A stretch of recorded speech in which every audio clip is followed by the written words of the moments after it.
Hello बच्चों। तो given question में हमें ये कहा गया है कि fill in the following blank with the appropriate item. और क्वेश्चन में कहा है कि the number of unpaired electrons in Cr3 positive ion is. Basically Cr का मतलब होता है क्रोमियम, और हमें ये बताने कि जब Cr3 प्लस यानी कि जब 3 इलेक्ट्रॉन्स लूज कर देगा वो, तब Cr3 प्लस बनाएगा। तो इस आयन में कितने number of unpaired electrons present है, हमें वो बताना है। तो सबसे पहले तो हम बात करते हैं इस क्वेश्चन में की कॉन्सेप्ट के बारे में, और इस क्वेश्चन में हमारा की कॉन्सेप्ट है इलेक्ट्रॉनिक कॉन्फ़िगरेशन। सबसे पहले तो हम ये देखते हैं अनपेयर्ड और पेयर्ड इलेक्ट्रॉन्स को देखने से पहले कि इलेक्ट्रॉनिक कॉन्फ़िगरेशन क्या होता है। हमें ये तो पता है कि जैसे कि इलेक्ट्रॉन्स होते हैं वो सबसे ज्यादा एटॉमिक ऑर्बिटल्स में पाए जाते हैं। तो उनको जब इलेक्ट्रॉन्स को हम अरेंज करेंगे एक सिस्टमैटिक वे में, तो उसको कहते हैं हम इलेक्ट्रॉनिक कॉन्फ़िगरेशन। अब Cr यानी कि क्रोमियम, इसकी बात करते हैं। इसको देखने से पहले हम देखते हैं अनपेयर्ड और पेयर्ड इलेक्ट्रॉन्स। हमें पता है कि किसी एक पर्टिकुलर ऑर्बिटल में एट मैक्सिमम सिर्फ 2 ही इलेक्ट्रॉन्स प्लेस किए जा सकते हैं। अब सपोज किसी एक ऑर्बिटल में ऐसे एक इलेक्ट्रॉन प्रेजेंट है, और सिमिलरली किसी एक ऑर्बिटल में ऐसे 2 इलेक्ट्रॉन्स प्रेजेंट है, एक अपवर्ड स्पिन में एक ऐसे डाउनवर्ड स्पिन में। तो यानी कि इधर पेयर बन रहा है, तो ये है पेयर्ड इलेक्ट्रॉन्स। सिमिलरली अगर इधर बात करें, इस ऑर्बिटल में इधर एक ही इलेक्ट्रॉन प्रेजेंट है, कोई पेयर नहीं बन रहा है, सिंगलेट प्रेजेंट है, जिसका मतलब ये अनपेयर्ड इलेक्ट्रॉन है, कोई पेयर नहीं बन रहा है। इस तरीके से होता है, और हमें ये बताना है Cr3 प्लस की कॉन्फ़िगरेशन लिख के कि कितने ऐसे अनपेयर्ड इलेक्ट्रॉन्स प्रेजेंट होंगे।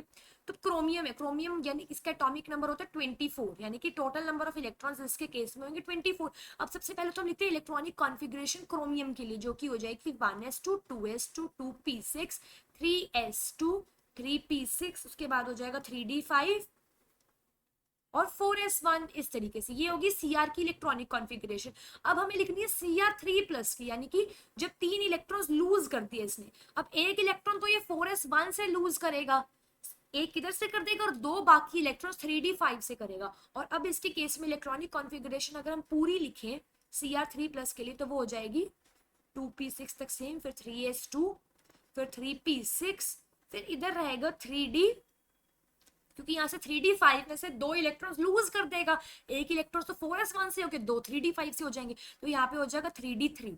इस तरीके से होगा। अब अगर हम 3d, यहाँ तक तो पेयर्ड है, हमें पता चल गया। ये सारे जो है इलेक्ट्रॉन्स, ये 1s में मतलब s ऑर्बिटल में 2 ही इलेक्ट्रॉन आ सकते हैं, और p में 6 ही आ सकते हैं एट मैक्सिमम। तो हमें पता ये चल गया कि यहाँ तक तो सारे इलेक्ट्रॉन्स पेयर्ड है, यानी कि सब ऑर्बिटल्स फुलफिल्ड है। और अगर अब हम बात करें 3d के बारे में, तो हमें पता है कि सबसे पहले इस सब शेल में 5 ऑर्बिटल्स बनेंगे, first, second, third, fourth and fifth. अब 3 इलेक्ट्रॉन्स को प्लेस करेगा, तो हम इस तरीके से करेंगे 1 2 और 3। ऐसे क्यों करेंगे? क्योंकि जो हुंड्स रूल होता है, एक बार हम हुंड्स रूल भी देख लेते हैं। इसके अकॉर्डिंग सबसे पहले हमें, जैसे कोई भी ऑर्बिटल ऐसे डिफरेंट ऑर्बिटल्स ऐसे सब शेल में ऑर्बिटल्स प्रेजेंट है, तो सबसे पहले हमें सिंगली मतलब हर एक इलेक्ट्रॉन से सबसे पहले हर एक ऑर्बिटल को भरना है। फिर उसके बाद हम रिपीट करेंगे, मतलब सबसे पहले इसे सबको भर देंगे हम, फिर उसके बाद आगे रिपीट करने से पेयरिंग करने आएंगे अगर ज्यादा इलेक्ट्रॉन्स नंबर प्रेजेंट होंगे। लेकिन यहाँ पे 3 ही इलेक्ट्रॉन्स प्रेजेंट है, इसीलिए हमने तीनों ऐसे फिल कर दिए सिंगली हर एक ऑर्बिटल में। तो हम देख सकते हैं कि तीनों इलेक्ट्रॉन्स अनपेयर्ड है, पेयरिंग तो हो ही नहीं रही है। तो इसके केस में total number of unpaired electrons हो जाएंगे 3। तो हमारा फाइनल आंसर इस क्वेश्चन के हो जाएगा 3 unpaired electrons. So now I hope you all understood this question. All the